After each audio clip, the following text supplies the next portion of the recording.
always asking me, Marine, how are you so productive? How do you run a 6-figure business at 20? I duct tape myself to my desk chair. I'm not even kidding. That way, when I try to get up, I remember, no, I'm supposed to be working right now. Dude, it's gonna hurt like I'm taking off my skin. In this episode, we'll talk about weird productivity hacks that actually work. Why do I do this? I mean, it is working. You didn't feel like recording a podcast today. Now you're locked in. Like what? Yeah, I can't get out. I compiled a list of these for you. Oh, Jesus. Just weird hacks that seem weird, but they work. Okay, let's hear them. I bet that this first one that I'm sharing with you, people will actually thank me for it because it does make a huge difference. I've had a really productive week so far. Yesterday was really productive. This morning as well. And it takes 2 minutes to set up. Basically, the problem is when you're working by yourself from home, you don't have any accountability, right? There's no one really watching you. You're just by yourself, especially if you're an entrepreneur. Have you heard of Focusmate before? A Focusmate. Focusmate. It's basically you have someone watch you work. Like webcam or somebody like physically there to watch you? No, webcam. So I had someone this morning. And what? It's really weird. It works. So the way it works is you book a time in their dashboard, right? So I have a time with Ali tomorrow again. How much are you paying him? Dude, this is free. 3 sessions per week. And I'm also technically watching him. So we both just hop on a Zoom call or whatever their software is here. I think it's just Zoom actually. No, it is their software. And then you're just like, hey, what are you working on? This? Okay, cool. And then you get to work. You don't talk? No. Every once in a while you look over and you're just like, oh, yeah, working. And it works. Dude, how do you find these things? I heard about it from a friend years ago. He uses it? He used it a few times and it's like $10 a month for unlimited sessions, or you get 3 free sessions a week. And listen, if you need to study for something, or you're writing a book, or you do some sort of heavy task that you're dreading, like this just guarantees that you'll sit down and do something. Because you would feel so off just being on a call with someone, setting all this intention, and then scrolling around or wasting your time. Dude, what about if people use this for dating? Sure, I mean, think about it. You want to be that guy on this app? I'm just who's saying. Just like, oh, so what's your name? Perspective. Think about it. No, I want to lock in. I don't want to be rizzed upon. Ali got lucky. He saw you. You know what I mean? But imagine if he saw somebody hot. You know? I don't want to be rizzed upon when I'm trying to focus. That's wild. No, but that's honestly a concern. If you see an attractive girl, you're like, oh, wow. I just didn't want to be distracted, but here I am getting even more distracted. No. This did the complete opposite. Like, I want to hear more about the company's mission. Like, what's the mission for this company? Are they actually making money? I mean, it looks pretty legit. Yeah, I think it is super legit, and it works. I'm telling you, it works. I also I don't have the picture ready with me right now. Otherwise, I'd pull it up. But I'm kind of strapped in right now. But that's wild. This guy was just wearing a hoodie, and he looked kind of shady. I was like, yeah, let's lock in. I'll throw the image up in post. What's what you wanted? You wanted a shady guy? Yeah, it was a hooded figure. It was someone who was like, we're here to... like, get done. Yeah. If you want to take this to the max, seriously, what is stopping you from hiring someone overseas?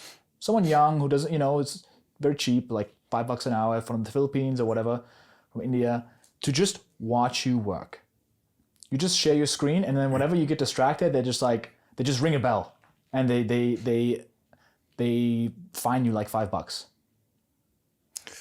Dude, it is a thing. Serious thing. It works. The fining. I think that definitely is gonna be the thing that like gets people to get done. This is, I think, another $1 trillion business idea. One of my friends. Dude, this is another $1 trillion business idea.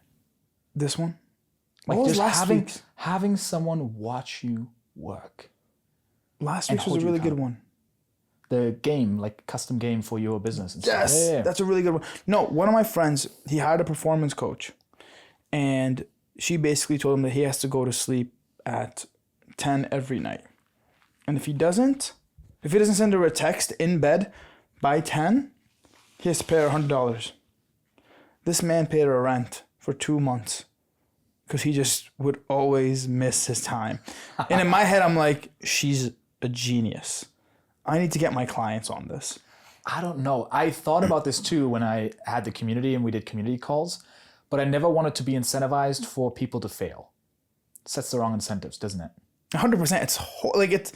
It doesn't help. Yeah. But I think in terms of But it making makes you money, money. yeah, I think it's genius. You just pick clients who you know are gonna slack off like crazy. And you're just like, You're just waiting for the one to just be like, yeah, you know what? You look like you don't get that much sleep. All right, perfect. $100 every time you mess up. you get them to commit to something crazy and Dude, just like, $700 a week. this is actually another hack that I wrote down. So before we finish up, before we move on to the next one, let's finish up this one. I'm telling you, if you're listening out there or you're watching us being duct taped to these chairs, We're actually ducked in. if there's something that you're dreading to do or you're struggling to commit to the deep work in the morning, because that's the most productive hours. It's the 2 to 3 hours in the morning where you're undistracted. This is such a hack. Like, just set it up right now. I'll put a link in the description. You can check it out. It's free. And you will get up on time if you set a call early in the morning and you'll do the work. It's just, it's a huge, I mean, it's a game changer for me. It's so helpful, seems dumb, but it works. And this is what this segment is about. Dumb productivity hacks that work. Okay. The other thing that you already alluded to is whenever I struggled with something and I was sick of struggling with it, going to bed on time, dopamine detox or whatever, right? I literally would just tell a friend, hey, I'll give you $1,000 if I don't do it. And it's scary to commit to, but I've already talked about it a bunch on my previous channel, but man, what is something that you're currently sick of? Maybe it's diet, maybe it is something else you want to commit to. Put money behind it and get a good friend that holds you accountable. I did this for a while where I think for 2 weeks straight, I committed to taking ice baths in the first 15 minutes of getting up. It's one of the most brutal things you can do. First of all, getting up in the morning is already tough. Just opening your eyes. Getting out of bed is tough. Jumping into an ice bath within the first 15 minutes, I literally had to rush because I had to go to the bathroom, I had to, get a little bit ready and then jump in. I would literally run downstairs because we had an ice bath that we kind of built ourselves out of like a freezer. And I kid you not, I got it done every single time because I knew that if I don't, it's $1,000 and I'm not cool with that. So you can make yourself do almost anything that you intend to do that you're currently struggling with if you just put the right stakes behind it. Dude, I did that with a friend. We both did that for masturbation. Whole month, 30 days, we're not gonna masturbate. No fap. No fap. Literally no fap. Yeah. And God. I'll tell you what, I've stayed away from this exact term from my channel with a lot of intention. got it. So I just messed this up. Yes. Beautiful. Because I didn't want to attract the no-fap audience because that's a raving audience. Well, it's literally one 30-second segment that you might cut out. I hope you don't. But we literally said it was 40 How do you know days. you stuck to it though? I didn't. I paid him. Oh. Yeah, no. I lost 3 weeks in. I made it to 3 weeks. Oh my. Which is pretty good. Listen, I think that's pretty How impressive. much was it? Money. I'm asking money. Yeah, I mean, how much was what?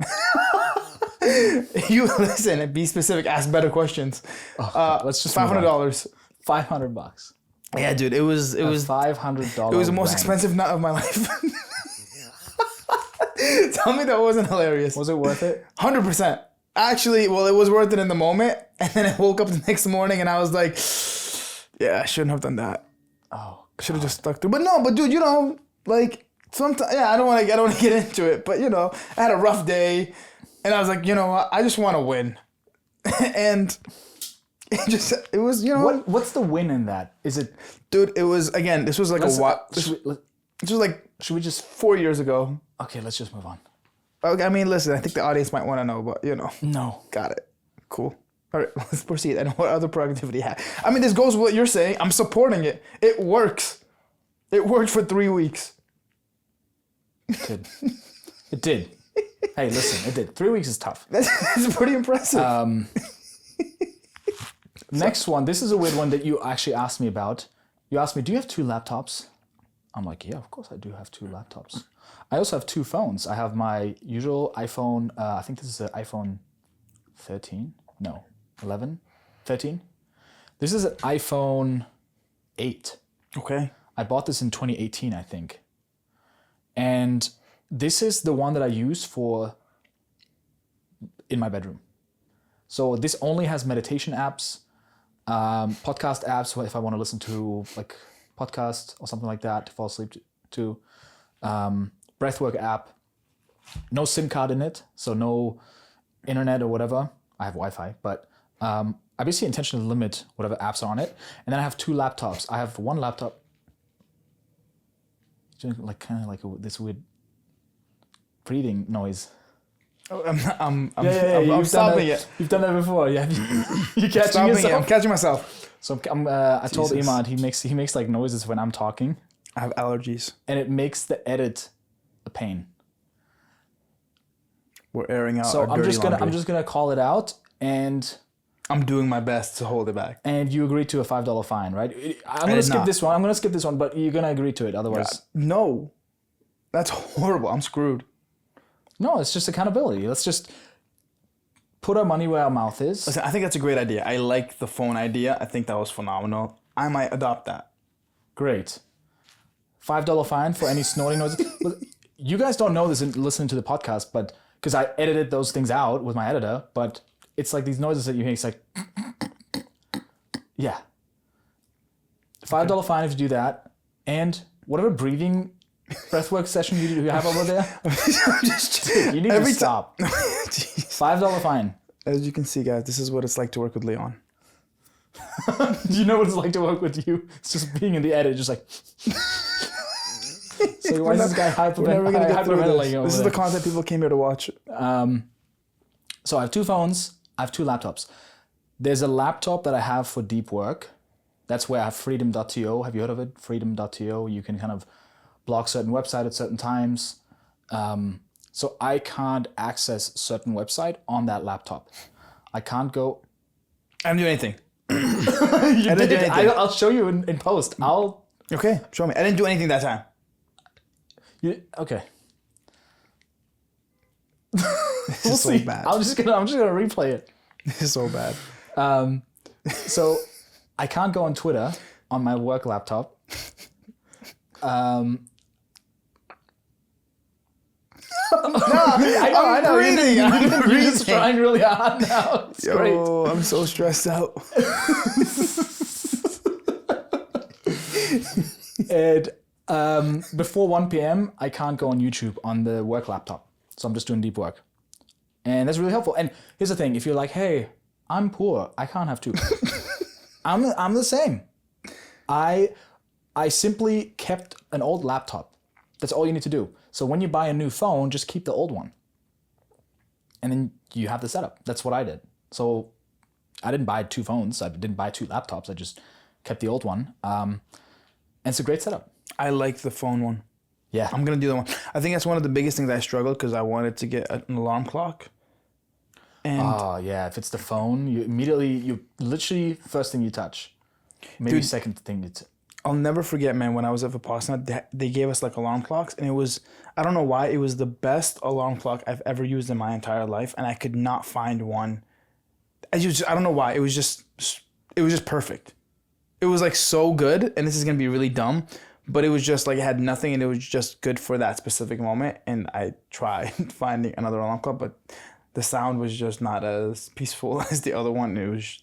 So what are you looking for? Peaceful sound? I'm just looking for something that I can just look at and just, it'll wake me up, but like it's not my phone. For me, it's my mattress, my 8-sleep mattress. It vibrates. It's really nice. Are you serious? Listen, I'm getting you into biohacking. I know you always complain about it. We'll talk about that after today. Okay, My first experience of biohacking today. great. That's Great. sick though. How much was that mattress? It depends. If you buy the full mattress, I think it's a few grand. Or you can just get the topper. Is it I worth don't it? know how much it is. Yeah, I think so. Yes. It vibrates? But that's just one feature. It tracks your sleep. And it also adjusts temperature based on what sleeping stage you're in and what keeps you asleep. Dude, Welcome to the world of that's fucking incredible. biohacking, Honestly, dude. that's incredible. Yes. I'm a fan of that. The new ones also have a feature where it notices when you're snoring or when you make weird allergy sounds in a podcast. Let it all out. So maybe we just have you on the 8 sleep, and then whenever, it tracks that. So we have the data, and I can prove it to you. And then when it notices you snoring, it elevates so that you sit up. Dude, that's insane. I just bought an Oura ring. And then the next one that they're working on right now is it adds a feature where when you get up, it actually helps you walk through the apartment and it brushes your teeth and then it drives you to... Listen, I don't know if they can implement it, but I think that's where the vision's going. I literally bought an Oura ring for that. My sleep has been off for the past couple of weeks. Great. Can I tell you the next few weird hacks? Okay. If they're on sleep? Yes. Let's go. Talk to me. The last week has been incredible sleep for me. Like, so incredible. And that's coming a lot from me. Like, for those of you who know my backstory, I've had insomnia for 7 years. And it's been really tough. I had a tough journey with sleep. And there's a few simple things I did. You can just implement them right now. And I think it'll make a measurable difference in your sleep.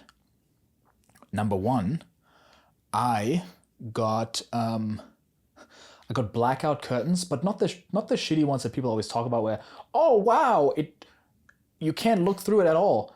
Well, there's still tons of light coming through on the left and right. I bought this right here, which Velcros on your window, and I haven't done it fully yet. I've only attached it on the very top. But you basically, add Velcros, and then it blocks the entire thing. I wanted pitch black in there. So I'm still gonna add the rest of the Velcro, but it's basically a Velcro that you put on the side of the window and then it covers everything completely. And the difference between having some light come in, even just a little bit, versus pitch black where you can't see the hand in front of your eyes, I think makes a huge difference. Dude, interesting. All right. So for me, you've seen my apartment, you see my setup. I always sleep with curtains open because I like seeing the view. Oh, there's so much light coming in, dude. Yeah, but especially living downtown. Because that's how I wake up towards I see the light. I'm like, all right, cool, the light's coming in. That's when it gives me a good measure of what time it is without looking at my phone. Yeah, but it's affecting my sleep. I would say so. Well, see for yourself. I'm not a sleep scientist. We could probably look into the data. I mean, if you think evolutionarily, we would always have the moon that would reflect light. But maybe it's the frequency of light or whatever, right? The blue light and all that. I don't know. But I know for myself, it makes a big difference. Even just being in pitch black. The second thing I did was I started wearing earplugs even when it's not loud. So the earplugs that I got are simply... Dude, but earplugs are not comfortable. Oh, they go inside the ear. I knew exactly that this is going to come up. Okay, yeah, I thought about it. These are comfortable. I don't notice them. And I think I heard this on some sort of podcast from someone who started wearing earplugs and then noticed that their deep sleep was their heart rate went down. And it's incredible for recovery. Are they comfortable? I would say so. Try them out. $20. Okay. I like them. So even if you don't wake up from noise, I think it may just put your nervous system into a deeper frequency because you're like, oh, it's completely silent, And I mean, yeah, we were always looking out for danger, right? And whenever we heard a noise, it was probably good to be a little bit alert, not be too deep asleep. Then secondly, we all know it's good to have it be cold when you're sleeping. And I wanted to test the limits of that. Because when we had the snowpocalypse in Austin in 2020, it's basically a period where it was extremely cold in Austin. And we had a bunch of outages and the roads weren't safe anymore and the whole city was in shambles. 30 degrees. Yeah, it was cold. Well, Austin was not prepared for it. Yeah, dude, it's fun. And okay. we had pipes break and everything. And we didn't have, we weren't able to use electricity for a heater and stuff. So it was just super cold in the house. We all slept like babies. I was literally sleeping with my jacket on, but I slept so deeply. Same thing with my housemates. And I was like, why don't I just go back to something more like that where it's really, really cold?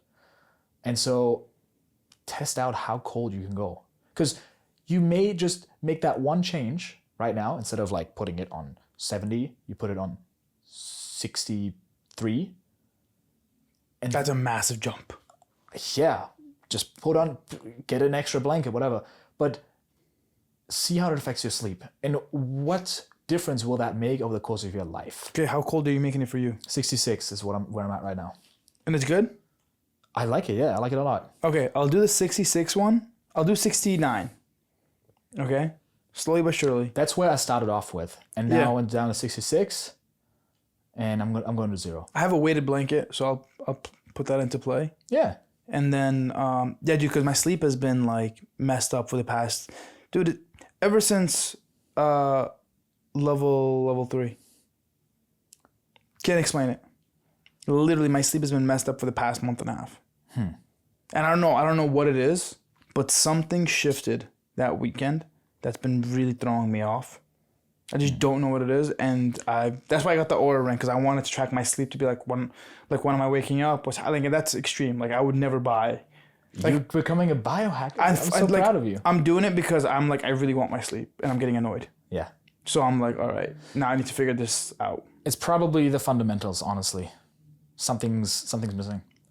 You don't think it's mental? It's not a consistent sleep schedule. It's not. Maybe just that sleep schedule. But you don't think it's mental? I think it could be. It could be. As this is what insomnia is.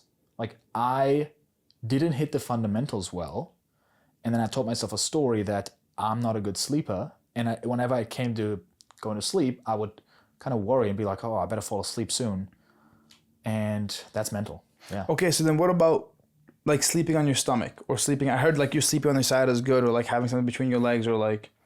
Yeah. Are you like, does that play a big factor into like how do you sleep? Are you like a psychopath and like you just sleep on your back? No, I'm a stomach sleeper. Me too. Hey, Okay, good. Nice. And you're still getting your sleep. Yeah. Full stomach, head on thing, on hand under. Okay, beautiful. I feel better. Yeah, Cool. nice. Wow, we're connecting on this. See, sometimes we have moments of synergy. Yeah. That's I think the best sleeping position. It's so good, dude. I can't It's, bro, you're preaching to the choir. I don't know how, like, I call anybody who sleeps like this psychopath. Yeah, I want to get to that, but I just don't have that level of psychopathy. You're Well, right. dude, I saw an ad on Facebook or something where it was like, the guy literally said the best optimal way to sleep is to sleep on your side. Sideways with the hand under your... Yep, and then something in between. Yes, your legs. I've been trying to do that. That's usually what I warm up to. So I start with that, and then as I notice myself drifting off, I just feel my body being like, hey, Leon, can we just get on the stomach like we always do and just fall asleep? And I'm like, no, I want to sleep like this. I saw it online. This is better. It's like my body's like, nope, we want to fall asleep. Let's come on. And then I usually give in. Dude, this is good. Awesome. You like it. You like it. No, honestly, you would hate the listen, productivity stuff. you're speaking to you're perfect timing to have this conversation. Great. 2 more ideas. Actually, no, 3 or 4. So my buddy Rian Doris from the Flow Research Collective, he's got a YouTube channel. He said that changing positions when you're working is a big hack. So instead of just sitting in one environment, then switching to treadmill desk or going for a walk when you're on a call or something like that, actually resets the perceived exertion and effort. So oftentimes it feels really hard to do work when you're just sitting in one place in the same position. But just by switching positions, you can almost reset that. So I thought that was interesting. Okay. I've heard about that before. Yeah, so that's something I do as well. Like I do the deep work in my office right here. And then when I do emails or like something more creative or something that doesn't require as much focus, then I go to co-working space or coffee shop or whatever. And Huberman was talking about this too in one of his episodes. We can have a look at this here. Next, I'd like to talk about an aspect of workspace optimization that can actually bias whether or not our brain and nervous system are better suited for detailed analytic work or more abstract work. In fact, there's a way that you can arrange your work environment, or I should say there's a way that you can place yourself into certain environments that will allow abstract thinking, creative thinking, and indeed expansive thinking. So before we get into the 5 hours of Huberman, basically what he's talking about is that having a narrow view, like for example, by wearing a hat or being in a closed space, allows for more focused work, right? Where you're locked in, strapped into a chair with duct tape, for example, if you like that hack, you want to combine these hacks, and you're working on a specific outcome. You know what problem you're solving, and you're just like, bzz. That's why I like putting on hats sometimes in the mornings, because it just like makes you locked in. Also, dude, working from a closet. It's really weird. Yes, but dude, you have no distractions, and you're just like, bzz. And then he talks about when you want to do creative work, you look at, you benefit a lot from having an open space. So even just like taking your hat off makes a difference in how, I guess, open-minded you are, and having a place with high ceilings. That's why like co-working at the top of our building overlooking Austin, great for creative work. Dude, it's funny because do you believe in body language? Do you feel like that plays a big part into communication? Oh yeah, huge. Well, I have a friend who Blake Eastman. Blake Eastman. He's one of the top behavioral scientists in the world. And he doesn't believe in body language. Good friend of mine, but I believe in body language. But I also am not at his level, so I don't want to argue body language with somebody who does this for a living. But I still believe in body language fully. And it's so funny because like when you're doing a sales deal and somebody has a jacket on, it's actually good to tell them to take off their jacket because it makes them feel more open. So them just taking off their jacket in a sales deal is like, yeah, I could see that. I could see, and something simple. I mean, it's little things, right? Or even I have these blue light blocking glasses that are not orange, but they're just clear. Dude, when I put these on, I feel smarter, right? So it's the whole idea of like the alter ego effect as well. 100%. That's such a good one. The alter ego. Do you believe? Okay, before we get into that, when we go upstairs, we have a very, very good view. I love going upstairs to do research. So when it comes to I can't do research in my apartment. So what I'll do is I'll put like my audiobook or whatever I'm listening to, and I will walk around that table, and that's how I do my research. Then whenever I walk to the loop, everything I've gotten from that loop, I go and type it into the thing. But it's like that's like my little psychology hack where I'm just like walking, and during that time I'm like recording, and I'll pause it and I'll type in what I needed. But it's around that big table. You know what I'm talking about, the room I saw you in. Yeah. When I came with my friend that one time. Yeah. Love that. Yeah. And I'll put my back against but I'll do it at night. It has to be at night, like around 9 o'clock. So it's almost like for context, it's almost like a co-working space that we have in our building. Yeah. A communal space where it's top of the building. It's there's a gym, stuff like that, movie theater, cool stuff. Yeah. It's that idea. Yeah. But the alter ego. I initially, in the beginning of my career, I created this alter ego, and I called him Chance. Chance was like the confident version of myself that I always wanted to be. And I would pull him out on sales calls when I would go on dates or try to meet women. When I had big business meetings that I needed to be into that version, and I would just tap into him, and it completely transformed my life in like my college days. And I mean, I feel like now I don't do it as much, but like if there's a really, really big high pressure, I like try to tap into that version of myself that's just kind of like I have one savage. Too. What's your name? I keep it secret. It's just for me to know. Wow. Yeah. I feel naked and vulnerable. Yeah. You just pulled your pants down, and I'm just like, yeah, I'm looking. Wow. And I'll keep mine on. Were you at least I think that's one of the things that he actually talked about in the book, that you don't have to share it, and it's actually good not to share it sometimes.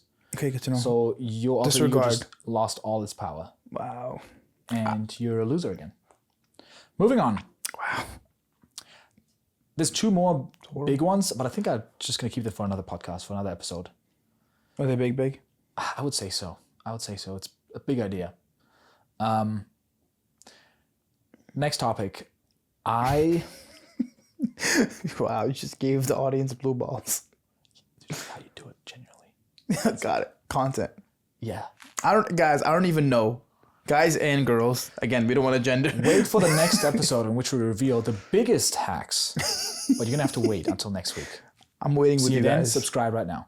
But next topic. Have you ever felt torn between different ideas or different, I guess, mentors, and they had completely different philosophies? One mentor was like, change the world and just like go all in, greatness. The other one was just like, you know what, just enjoy life and make an impact, but do what makes you happy, right? It's like these two, I don't know, I think there's like these two big worldviews. One is like, hey, let's build a simple and fun business that fulfills you and is that makes you enjoy life. And then there's like the idea of like building a billion dollar empire. And I think then you're in that spot where you have to figure out, what do I truly want and who should I truly listen to? So recently I was at a friend's engagement surprise party. So she didn't know we were surprising her, but they were engaged, they had a party, and so we all showed up, and I met my friend's business coach. His name is Ani. I actually just had a call with him earlier. And I checked out his stuff online, and it's really interesting stuff that he talks about. Some ideas that I think really sparked some inspiration in me, and they're counterintuitive to a lot of the things that you hear online from these top entrepreneurs that are like, change the world and work your face off. And so it's similar to Ani's ideas, I think, are similar to a lot of the Tim Ferriss stuff, which is more like a minimalist mindset, where you do what feels best. If you have to push yourself to do something, you should change it, because why do something that's difficult if you can find a way to do something that's much easier and is aligned with what you're best at and what you enjoy most. He talked about a flywheel, where just figure out a way where you can play an infinite game and you just enjoy all of it, and just putting enjoyment and energy first, because that's where we create our best work. Yeah. But then you have, and also this I thought was really interesting, you got to put yourself first as the founder. You got to ask yourself, what is the business giving you? Instead of like, sacrifice, right? And then you have this other mindset that is like the maximalist mindset, you could say, where it's just like, I don't care about happiness, I just want to win. I want to be great. And it's like this greatness mindset, right? It's like you have the Hormozi, Elon Musk, like billionaire tech founder idea, right? Where it's often about like toughen up, work harder, do the work. And I remember in one of my conversations with Mr. Beast, with Jimmy Donaldson, I was telling him hacks like I was telling you earlier, right? With the sleep and stuff like that. And at some point, I mentioned something to him, and he was like, dude, I don't care about being happy. Like that, I don't care about that at all. I just want to win. So you don't need to give me these tips. Love that. Like, you do? I love what he said. I love that. I love that too. He knows what he wants. There's nothing wrong with either mindset. The question is just, what do you want? I found myself in a pickle whenever I was in between both of them. I agree. And then you have this internal like, because like, if you want to be great and you want to build a $1 billion empire and all that, you kind of got to go all in. Okay. What do you think? I think people go through phases. Because some people don't start off that way, and then they end up going one way. And then other people might start off one way and then switch it off later on. And I think they kind of adjust to what feels more aligned to them. I think those are all people that are not going all in. I disagree. If they're like switching this and that, I think if we're talking about all in. But you can still be best all in the world. You can still be all in, because here's the thing. Do you have you ever heard of Iman Ghazi? Yeah. He calls this thing called monk mode. All right, it's like no. It's, you don't believe? No, I've heard of it, but it's not his thing. Well, yeah, whatever. I like calling it hibernation. He just took that thing and like that's not his. Okay, yeah, well, whatever. I've never heard of it before. Yeah. But basically, like how you spend a specific amount of time and you work extremely hard, and then you kind of just will chill or relax and just kind of. Yeah, but that's the lifestyle. That's the lifestyle business approach. What do you mean? Are you using Iman Ghazi as like an example for like? No, not successful. He is successful, but I'm talking about the concept. Yeah. I'm talking about the specific concept of just like yes. Because you can still have success and be somebody. What do you not He agree? stole the concept. I don't know. I think he's. Yeah, we don't have to get into that. We don't have to get into that right now. I just, like I said, for me, it's not really about him. I just wanted, because I wanted to mention the concept like monk mode. Like when you can, because I don't think working your ass off consistently, because I think you're working sometimes from a place of like, I mean, again, we can't really say anything because that's what they want. It's like you said, Mr. Beast. He wants to just win. And it's like, all right, what is your version of winning? Is it to be happy or is it to just scoreboard? No, it's greatness, right? But you don't think you can be greatness, but like, do you think you can be greatness without being overly obsessed with something? Like, I think Richard Branson's great. I think Mark Cuban is great. Yeah. But I think they work hard, but I don't think they're obsessed with the work. But also they're worth three. I think they are. I think so. I'm not a greatness, like pursue greatness at all costs. No, at all. I mean, clearly, as you can see. They're the same. Yeah. Here's my perspective. I think what can happen is that when you listen to people that think like that, you adopt certain ideas that are actually not aligned with what you want in life. Well, I think most people don't want that. Yes, but they listen to them for advice, and they end up with a business that they're miserable with. I agree. Right? So, because I think people think, hey, if I want to grow my business a little bit, let me listen to the $1 trillion founder on how he grew his business. But it's the wrong advice. I completely agree. You know? I completely agree. But everyone listens. I think oftentimes it's difficult to just pick one idea and isolate it and take it on, because with that comes certain sub-beliefs that you also, or sub-habits that you also take on that are not serving you with what you actually want in life. Like, for example, you could say, I don't know, like,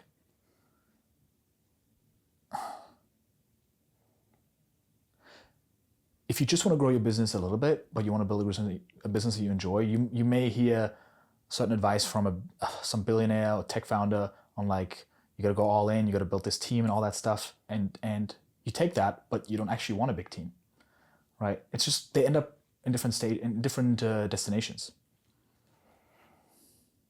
I can agree with that. Yeah. No, I mean, I had something to add to this. And this here, I want to show you this clip to kind of highlight this idea. And I don't know if this conversation is even going anywhere, but let's have a look at this. How would you put that into context of what? This is one of the top UFC fighters, right? I don't watch the UFC, but I love him. Your father has built. How would you describe it? I can describe this in one word. wait a minute. How would you put that into context of what you four have done, what your father has built? How would you describe it? I can describe this in one word. All about sacrifice. All about. People talk about discipline, but sometimes discipline is not enough. You know, all about sacrifice. Like a couple days ago, it was I think maybe 1 week ago. One guy, he's from Mexico, he trained with us. We allowed him come. We don't allow anybody come to in our team because we have enough sparring partners. You can look anybody, champion, you know. We don't need nobody. We have 30, like almost 30 killers inside one gym. Why we have to invite some people? And he come to me, he's like, oh, in holidays, I wanna go to Mexico. And I told him, brother, you're Mexico, your family, everybody have to wait. If you want to become best in the world, you have to be inside the room. Same thing. If you want to become the best, there is no family. If you want to spend time with your family, kids, okay, be with them. You're going to become best family man. I am not against family people. I just say, if you want to become best in this business, you have to sacrifice. Sacrifice your time, sacrifice your health, sacrifice everything what you have. Other way, I don't know. I was in game. I agree. Again, it's like, what do you want to get to? Because like I was saying with like Richard Branson and like Mark Cuban, they're successful, but they only have 3 to 5 billion. and again, I'm saying only, but I'm in retrospect, when you're looking at Amazon, you're looking at Tesla, you're looking at Mark Zuckerberg, like there's a massive like Gap. yeah, 100%. But then there's a massive gap between us and Mark Cuban and Richard Branson. But the reality is, like, Richard Branson lives his best life. Yeah. So does Mark Cuban.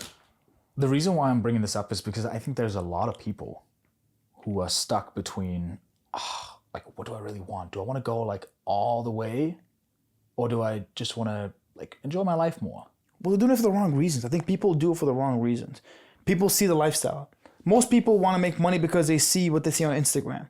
Oh, look at the private jets. Look at the IG influencers. Look at all the stuff they're getting. Look at all the stuff they're winning. Look at how happy they are. When in reality, that's not really what you want.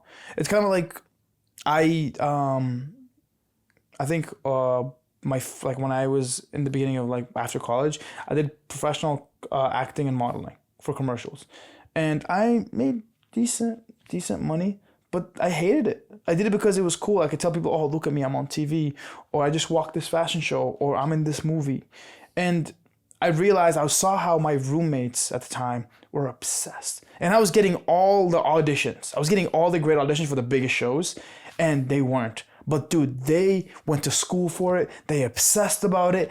All they did was talk about it. And I'm sitting here and I'm like, why are you guys so, yeah, this is cool. But like, and I didn't have that passion. And just seeing that me not have that passion was why I left. I'm like, yeah, I don't care about it. I actually would dread emails from my agent because I'm like, damn, now I got to sit here and memorize this script. And then I got to set up my camera. And then I got to do this. And it just turned me off. And then I would see my friends and I would see like they would get like a little bit annoyed. They're like, dude, I would beg for like these roles. I would do anything for these roles. And you're getting them and you don't even appreciate them. And that's when it hit me. I'm like, I'm doing it for all the wrong reasons. I did it for my ego. But then when it came to like coaching, I wrote a freaking 60,000 word book in literally 7 days. And it was just like this level of like hunger. I just shut out everything.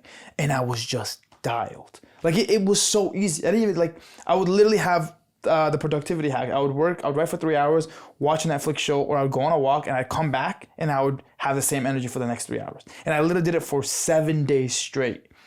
And I wrote a book, which takes people months, but it showed me, I'm like, damn, I was in the wrong thing. I was just following the thing I saw on TV or people that I saw that I look up to, when in reality, it's like if I actually genuinely enjoyed what I did, it wouldn't feel like work and it would just flow, and then you can get in alignment. Yeah. I'm at a point now in my life where I just pick what's most fun and fulfilling. That's it. Because I think you'll end up there anyway.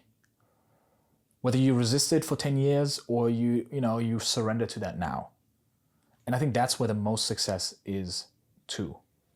Do you think you end up there? Honestly. People in general? Yeah. Some people don't. But if you're on this journey where, you like us and you want to live a life that's really fulfilling and achieve some dreams and how many is that? Let's be real. Let's I don't know, but here's the thing. I want to speak to those people. I don't want to speak to people who are like scrolling on Instagram and comparing themselves to people with private jets. Well, I mean, but most people aren't those people that you're talking to. Do the people you're talking about? I don't want to speak to those people. So you think the 1% is all the people that are watching this podcast right now?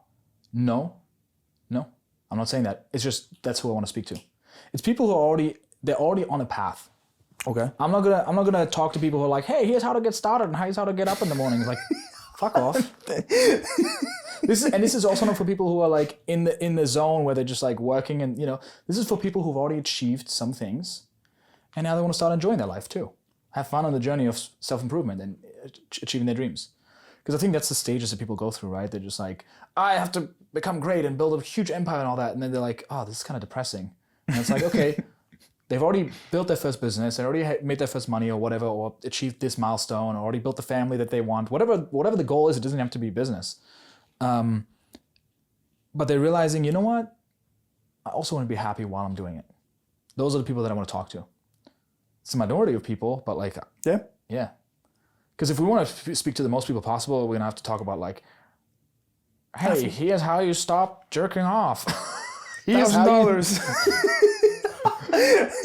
So, yeah. That doesn't even work. It didn't even work for me. Yeah. I don't really know where I was going with this topic, but I just think you got to choose what you're willing to sacrifice I can see that. and what not, right? So there's plenty of things that I'm willing to sacrifice. I'm willing to sacrifice being up to date with the latest news. Like a lot of these things are just dumb sacrifices. Is that really a sacrifice? It is. Okay. It is. But it's an easy one to make. But I gotta choose consciously. And also, what am I not willing to sacrifice? I think that's an even more important question. I'm not willing to sacrifice close friendships. A lot of people that are like going after really big goals, they are. They truly are. I'm not willing to sacrifice my health. I'm not willing to sacrifice my love life. Like I know what a huge part of my life that is. Like if I didn't have that, man, like why do any of it? 100%. Like I think there's specific archetypes of people. And I think I'm like a lover archetype where a big reason for life for me is people I love. I agree. Dude, I think it's not about, it's kind of, I think we talked about this on one of the podcasts where it's like, it's not about the journey, it's about the people you spend it with. It's about the people that are on the journey with you. Yeah. I'm a firm believer. Like, life has gotten so much better when I surround myself with the right people. It's just more fun. You know what I mean? You just look forward to more things. And I can't tell you how, like, even in that, I've just made so much more money and I've had so much more success just by being around people that lift you up. Yeah. You know? Dude, it has to be fun. If it's not fun, why are you doing it? Yeah. People that don't comment on the throat thing, you know, those are good friends. Those are the real friends that you want to be around. Yeah, I'm glad. Not the ones that hold you back. I'm glad you have plenty of them. Yeah. Great, so I can fill a different role here. Cool. Did you prepare a topic? Is this something you wanted to talk about? The big topic I really want to chat about with you today was it kind of goes to something similar to this, but it's like the myths of making money.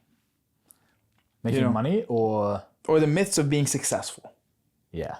You know, like wake up at 5 a.m. All millionaires wake up at 5 a.m. Yeah. They read affirmations. They cold plunge. They ice bath.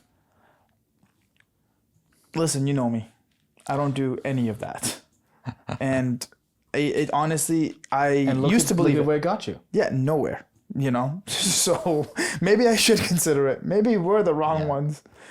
No, but like, it's crazy because I remember when I didn't have money or didn't have success, I loved affirmations. I had a whole book, literally 8 pages of affirmations that I read every single morning. It took me at least 15 minutes. Every morning, just go through every affirmation. Do you think it helped you? Am I here because of it? I don't know. That's the tough thing to know. I don't know. Well, here's the thing. You can't really look at what successful people are doing now.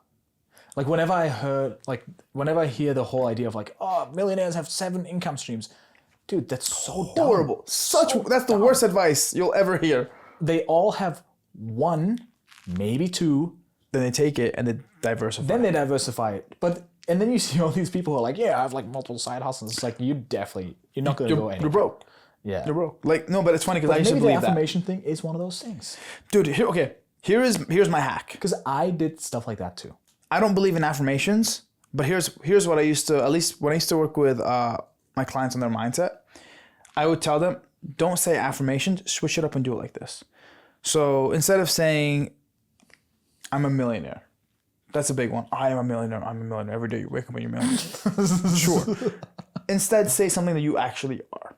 So like I will say for me, I'm charismatic.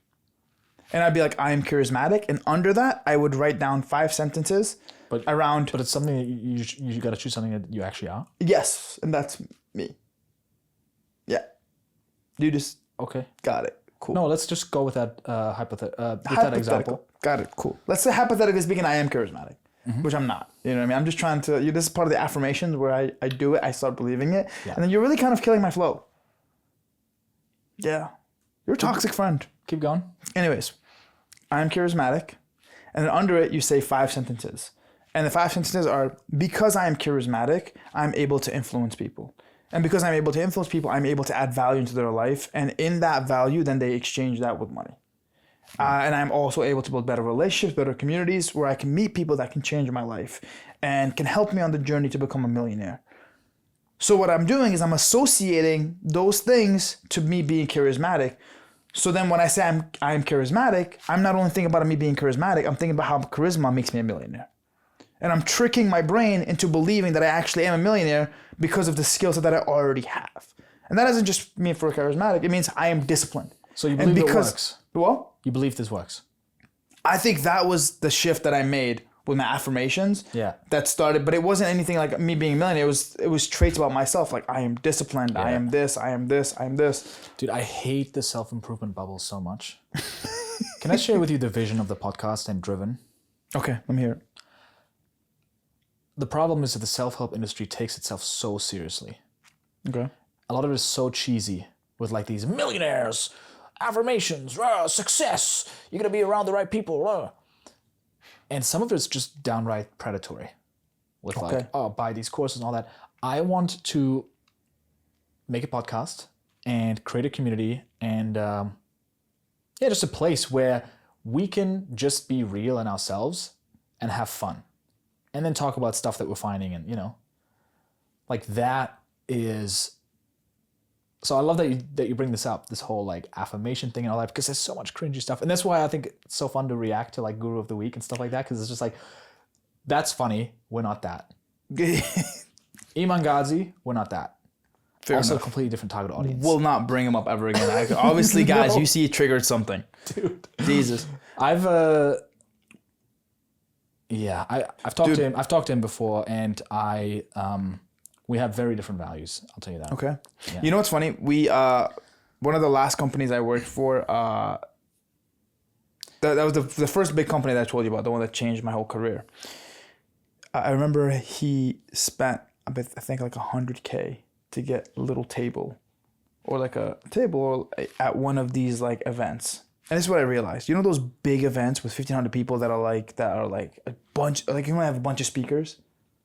You know, I like they're just like 3-day events that these gurus hold, that they bring all other gurus to speak for literally an hour, where they give no value, but they just talk about their story. You know what you know exactly what I'm talking about. I want to tell that story too. Go on. Okay, but they give no value. I don't leave there being like, oh my god, I'm gonna make money. It's just for their own Instagram, so they can have a shot of them speaking on stage. Right? Content.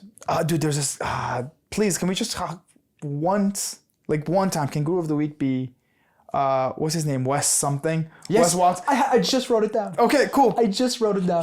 I remember he was at one of those events, and all he did, all I heard was F. F-U, like all that came out of his mouth the whole entire time. But that's not the point. That just maybe that I just remembered it after saying this. Anyways, so he paid $100K to have this like booth. Who's that? Just a client of yours? No. He was remember the big company that I worked for that transformed my career, the one that trained the big teams. Yeah. He wanted to get there because he wanted to get clients. Because they maybe this is a different outreach. The guy sold him on. He was like, all right, you know what? I have the money. I'll pay for it. Whatever. Yeah. We got it. And one thing I realized is, at those events, you have the affirmation kind of people. Yeah. Because they only paid $900 or $1,000. And everybody that came in, those are the people that are still beginning. Dude, those are the people that give self-improvement a bad name. Well, yeah, those are the people why it's so easy to make fun of this sort of stuff. And that's what we're fighting against. Because here's the thing, the real ballers are not at those events. Those 3-day events that basically you have those different speakers coming in, and the mainstream speakers, you don't learn anything. I'll tell you a story. When I lived in Australia, I went to this event where Arnold was speaking. Okay. So, and I was like, I want to see Arnold Schwarzenegger speak. I want to see him live. The tickets were pretty cheap. $500? Less. I think it was like 300 Aussie. So it was like 200 US dollars or something. And I attended, and there were a bunch of speakers before him. And it was literally just gurus selling their courses with the most aggressive pitches I've ever seen. Extremely aggressive sales pitches. So the way they put together the whole event was that we're going to get Arnold to speak. That's going to draw a whole crowd and we're going to sell the crap out of them. And that's how we make money. And it was wild, man.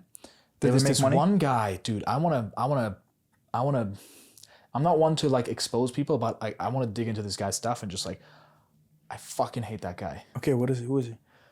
I'd have to look it up, but he used the script that he used was so disgusting. It was literally like people crying, just like, he changed my life. And then he would like first of all, he would speak and he would call people out for talking, just so you know, this person was never going to be successful. Like he literally shamed people like that. And so the whole crowd, like he just used all these influence tactics, not manipulation, influence tactics. Yeah, good job.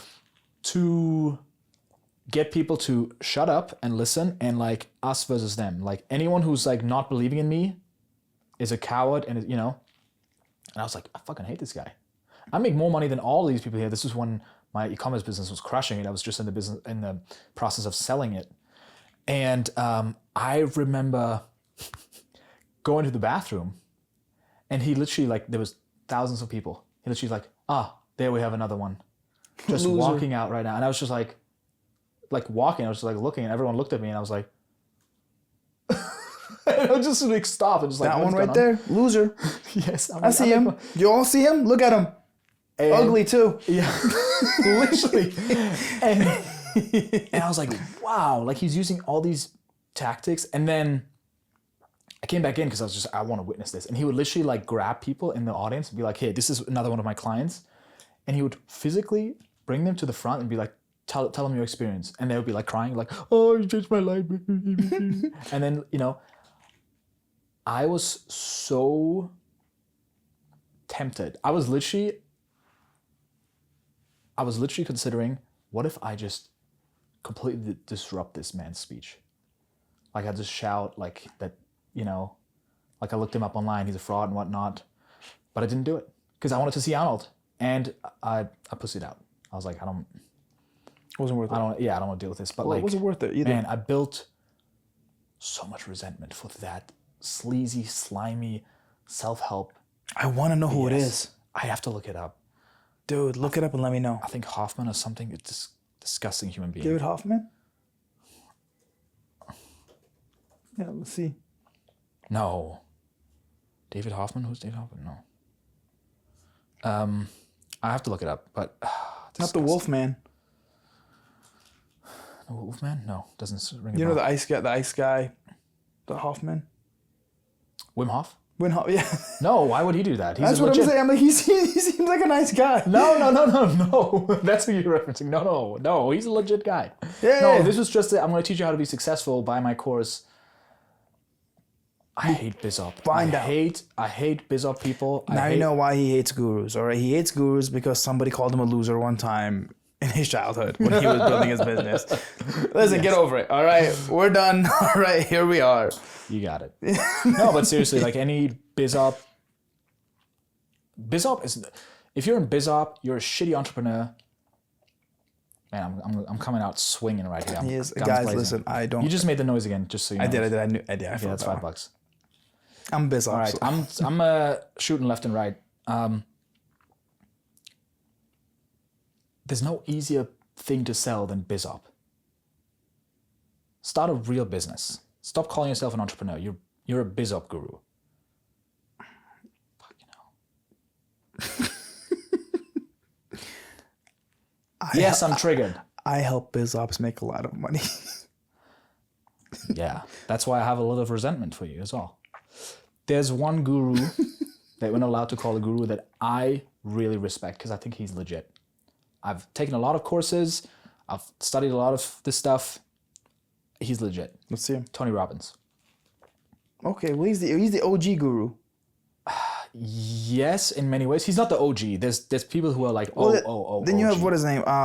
What's the guy's name? Jim Rohn. Jim Rohn. Jim Rohn is amazing. Yeah. Then you have another guy as well. So Tony Robbins, I see as someone legit. And you only really know what he's like when you go to his events. There's a new segment that I want to try out. It's not Guru of the Week. Hero of the Week. It's Savage of the Week. Savage. Savage. Got it. Dior. It's French for savage. Gotta tell me more. So there's just some people who there's just some moments where people are like, damn, this guy is absolute savage. Okay. Savage of the week. And this savage of the week is Tony Robbins. Okay. If you ever have gone to his events, Date with Destiny specifically that's his flagship. That's where he works with people one-on-one, and it's just like, hey, who is suicidal? People raise their hands, and he works with them one-on-one, and just like he makes couples break up in the moment. Quick question before you get into that. We had a whole video or podcast on the cult. Mm-hmm. Date with Destiny or the cult? Be real. It's a tough one. I'm telling you, because I've heard a lot of people that have went to both and have liked. Yes, I'm one of them who said I got more out of the. That's tough to say. Hey, but I think I would recommend people do the cult. Okay, that's it. Yeah, but they're close. But maybe it's also recency bias. But great, both of them great. Date with Destiny. That's where he's real, much more real than you see online. Online, he seems more like let's jump up and down and be motivated. In the events, he's an absolute savage. He calls people out. He says it how it is. What I love about him is that he's not politically correct, and he's also not red pill. Like, you either see both extremes, right? You see the one where you can't say anything, don't offend anyone, and then you have the like people who are just red pill, and it's just everything is like. He's a balance between the masculine and feminine. Yes. Yeah. He's just legit. He's just real and raw. And so this here, like online, you find these interventions that he does at his trainings.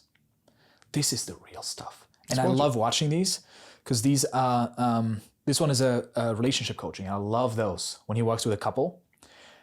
And this is where he tells a guy, the problem is that you're a pussy. Love that. Let me hear it. So most people don't know this about him, but just to give you some context, it's a couple, and this man has worked a ton to become a better husband. But for some reason, she can't really let go of complaining. So go check out these Also, moments. super random. I just saw the picture of Arnold behind you. Yeah, and look over there. Tony Robbins. Tony Robbins. Yeah. Where is a picture of me? I'll just look at you live. Much Got better. So have a look at this. Does complaining make your relationship better? Has it ever made your relationship better? No. Has it ever made you truly happy? No, not at all. So then why do you continue to do something that everything up and adds no value, and you can see by everyone in this room that it's not just your husband, that it is the worst thing you could do to a masculine male? You have a miracle beside you. You have a man that has taken your for years and who wants to be more for you and has gone on a 9-month, 8-month, 7-month journey of working his ass. What's that? The guy's loving this right now. He actually isn't. You can see him. He's uncomfortable, but like... Yes, you can see him wanting to jump in to protect his wife. And you see him grilling the wife right now, but he's grilling the guy later too. And that's what I love about him. So this is a long interaction. This is like, I think probably like an hour and a half intervention. We don't see the whole thing. But having gone to his events, they sometimes last an hour, like an interaction, where he just basically coaches a couple, right? And so I just love his rawness. And I think if he uploaded videos like this to his YouTube channel, man, he could be bigger than he's ever been, honestly. So if you're working for Tony Robbins' team, if you're working for a Tony Robbins team, I know a thing or two about YouTube. I think Tony should get millions of views on his channel. I think he's definitely fallen off in terms of his branding, but I think he's doing it on purpose. I don't think he cares as much. Maybe. I don't know. I think Do you think he's still trying to brand? Yeah, I think he's at his peak in terms of like how he's performing and how good he is at what he does. Really? Yeah. Let's finish this one up. Yeah. This is gonna go for a while, by the way, but you're gonna love this. It gets really intense. Let's see. And he's poured all his love into you, and he's grown, and he's felt the deepest feelings. He's done everything that almost everyone wants a man to do. He's expressed his true feelings. He's been vulnerable. He's worked hard to improve himself. He's loved you through it all, and he's not made you wrong. Maybe that's the problem. Maybe once again you have someone here that's been rewarded so much. I know you're a good soul, but you've been rewarded so much for so long because you're an attractive woman that you have never had consequences for how you behave. Ooh. I love that. That's good. This is this type of stuff that could get him canceled. Could have tons of, not canceled, but could have tons of like repercussions. And he did once get really real with a person and they were filming at the event, which you're not allowed to do. It got shared all over social media, like how misogynistic he is. Yeah, I heard about Supposedly, right? You heard about that? Yeah, and he went and sued them because they made an article. They made an article about him where at the top of the article was a picture of him, right? Like in the middle of coaching something. And as you scroll down, the picture changed to him being like a demon. And just like, and the headline was like the crazy. Dude, like, I don't like when people like, dude, Tony Robbins is good. Like he really like, his book, Unlimited Power, is the first book I ever read to get me into this world. Dude, this man changed my life. Even like, dude, in college, I started my own nonprofit where we fed families for Thanksgiving, just like he did when he was young. Wow. Literally, man, I fed, I think my first thing was me and a friend, and we just fed 20 families. I didn't know that you did that. That's amazing. Yeah, we call it the Unknown Givers Foundation. So we went around and we saved up a bunch of money, and then we would go and drop the food off at, we went to the what is it called? The shelter, but not, we went to the bank, the food bank, and we'd find out the poorest families they had, and we'd go to their house and we'd drop off the food. And then they would ask us, oh, who got this food for us? I'm like, oh, we have no idea. We're just delivery boys. So we're just hired to work as delivery boys, but the reality is we were the one doing it. Yeah. And I don't tell this to anybody. This is something that I just did for myself. Yeah. But I'm sharing it now because it wouldn't have happened if it wasn't for him. I saw that story that he talked about when he was like a young kid and somebody came and did that to him and how it changed his life and how he wanted to do it for people. And I was like, I want to do something similar. He literally is one of my biggest inspirations. I love that. Savage, dude. He's such a savage. He's a savage. He is a savage. And so these are like these breakdown videos where this coach that works with him breaks down why he's doing what he's doing. And so, yeah, it's not just her, it's also him, because just to cut this a bit shorter, he's been trying to please her all this time. Like sexually or just in general? In general. Oh, got it. You said please her. I'm like, in terms of just like please her. Yes. People pleaser. Because in these things, I've seen a couple of these as well, and it's like usually a big part of it is, it's crazy to sound, sex is a big part of like usually, and he'll rip into them. Huge. For sexual stuff. It's a sign of polarity. So what I've seen at Date with Destiny, the number one reason why relationships don't work out. I have an itch. Okay, deal with it. Okay. Jesus. All right. Anyways, let's keep going. Sorry about that. The number one reason why relationships don't work out, and that's just me having observed it in Date with Destiny, is that there's a lack of polarity, meaning the masculine-feminine dynamic isn't there anymore. Both, like the woman is in her masculine because the man is too much in his feminine, and that's what happened here. And so he kind of drills into that. And how sexually active and intimate you guys are as a couple is an indicator of whether there's polarity or not. Because if there isn't polarity, it's impossible to be intimate. 100%. It's like your siblings or your friends or roommates. So if there isn't polarity. If there isn't, exactly. Yeah, not you said if there is. Yeah, if there isn't polarity, then got it. Yeah. Cool. Let's see it. So this is where he digs into his stuff. Learning new tools, applying, and then not succeeding, and then change my approach again and again. And same thing in my family life too as well. Yes. Family life or with your wife? With my wife, Yes. most of it. He's in the tunnel because of this. He's not in the tunnel for business. He's not in the tunnel for those pieces. He's in the tunnel because he's tried all these things and now he's gone to pleasing. First, he went for his dream and make things happen and thought that they had a shared understanding. Then the pain of that put him in the tunnel because he felt he failed her. Now he's actually improved and changed, but he's still in the tunnel because he wants her love and acceptance and she's withholding it. She's dying for you to not let her fucking do this to you. You're such a sweet, beautiful man, but you've been so in your feminine that this fucking woman is starving for you to kick her ass. Look at her grin when I say it. Look at the big ass smile. She's dying to have her ass kicked. She wants some polarity from you. And she's gotten by with this for so long, she kind of likes getting by with it, but underneath it, she'd like to be put in her place.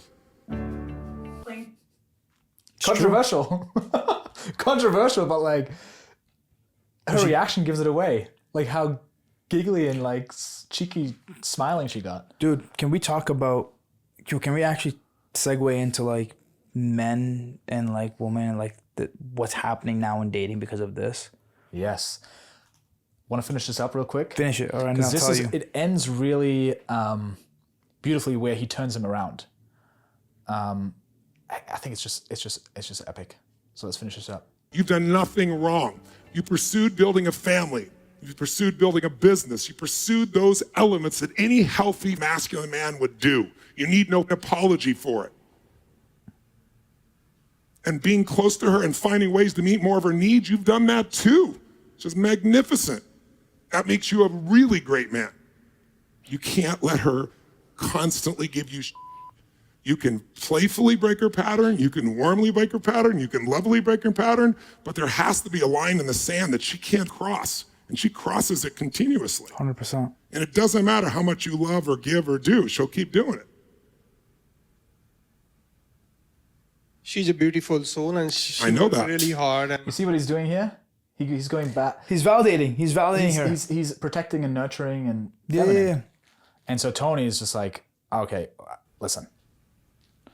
So watch she's this. a beautiful soul, and she I know works that. really hard. And I believe she that. take care of the family, kids, and I understand all that. All that is true. But you're a pussy right now, and she's running you like you're her dog. Beautiful. That hurt. Look at how she's not disagreeing. And he's looking at her for validation. He's Yeah. like, do you agree? Do you disagree? And she's like, don't look at me. She's like, nothing to be added. he's stuck in a story. No, one she's way- not stuck in the story. She's using a story. People don't get stuck. It's such a delusion. She's meeting her what? Tell me. Needs. She's meeting her needs. And what need is top of her list right now? Significance. significance. Everyone can see it but you because you're so in love with her. You're a good man. But you're so into pleasing, you've lost your center. Savage. You've beat yourself up. You're in the tunnel because you're still beating yourself up. How many can see this, gentleman? Raise your hand if you can see it. He's in the tunnel. He's stuck. What's the difference? So the tunnel is actually a concept from Alison Armstrong. Okay. She's this incredible woman that studied men for decades. And no woman understands men better than her. Like she can make a whole room of grown men cry just by explaining to them how they feel and why they feel that way because they've never felt so understood. That's interesting. Yeah. And she has this concept that we go through different stages, the prince phase, the king phase, and one of them is the tunnel. It's after you've achieved all these things, you're like, now what? Why did I do all this? It's the book. Send me the book. I'm curious. I studied the slave, the warrior, the prince, and the knight and the king. Yeah. Well, it's different. It's a different spin on it. Okay. But it's like the slave, warrior, knight, and king. But I wanna. What is the book? It may be The Keys of the Kingdom. Can you send it to me if you find it? Yeah, I'll put it in the description for everyone. Yeah. I think I wanna, cause I wanna, dude. I love, like, the understanding the polarity between masculine and feminine. Yeah. And like what makes men men and what makes women women. It's such a fascinating concept. And it's crucial if you're in a relationship. 100%. Yeah. Also in business too. Yeah.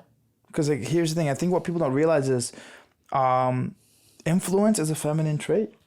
It's not a masculine trait.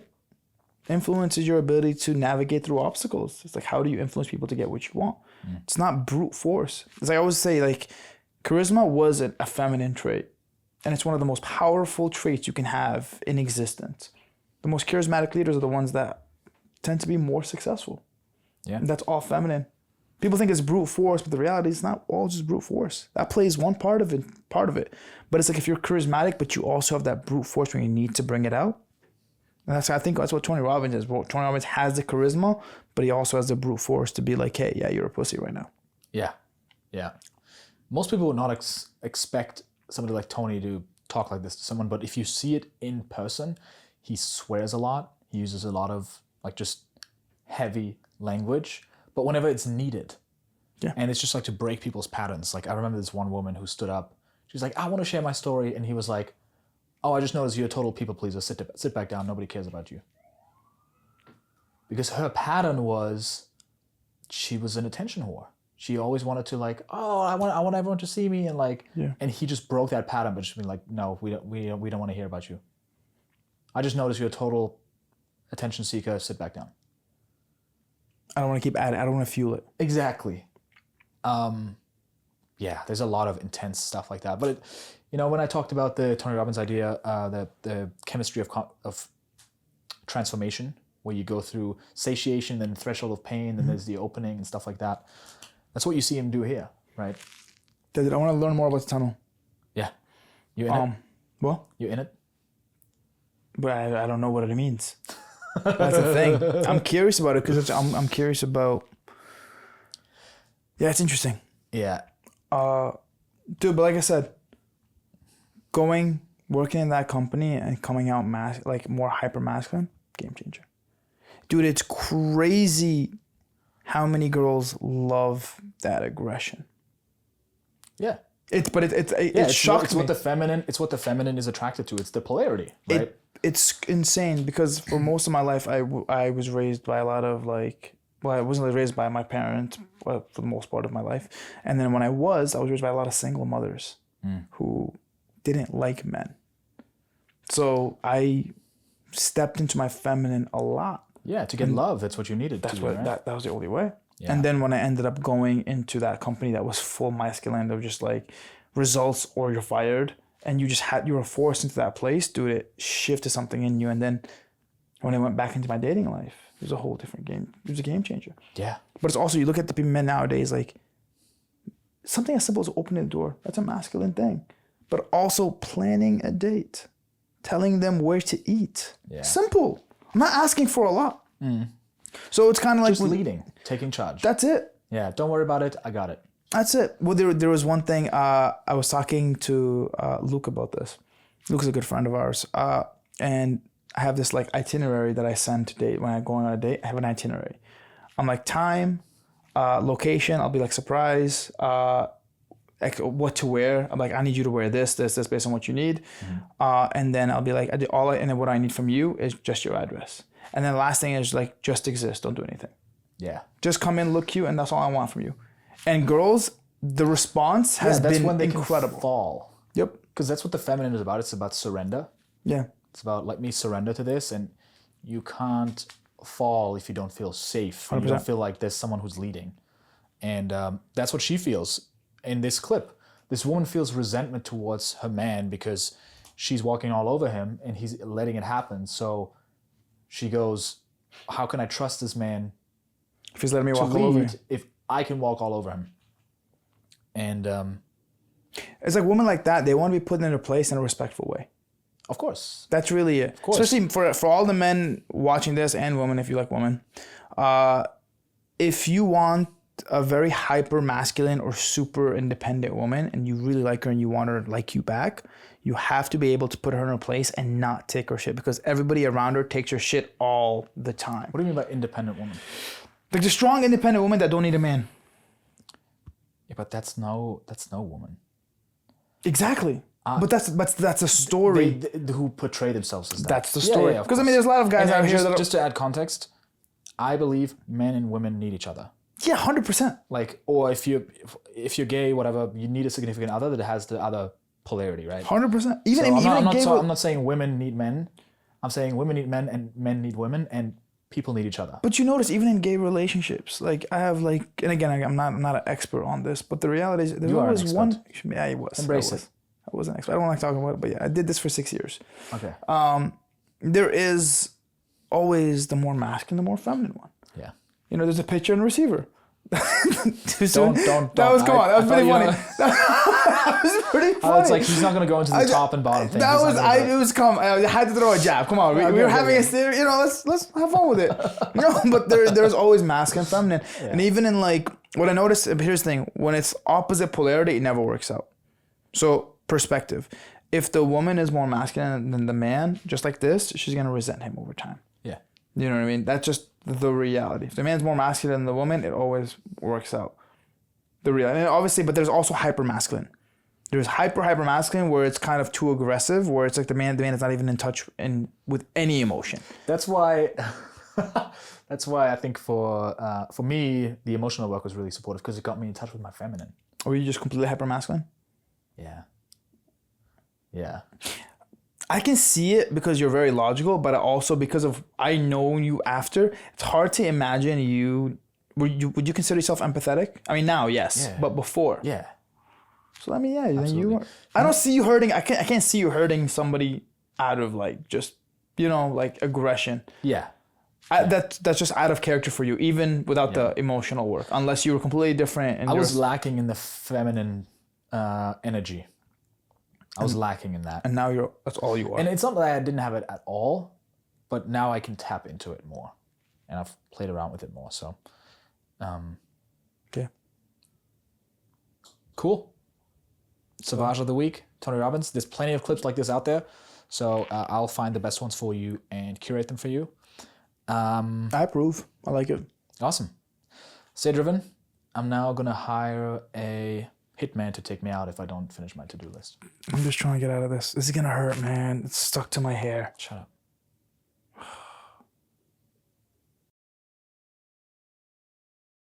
You gotta do it one after the other. You're just not doing it in a very systematic, strategic way.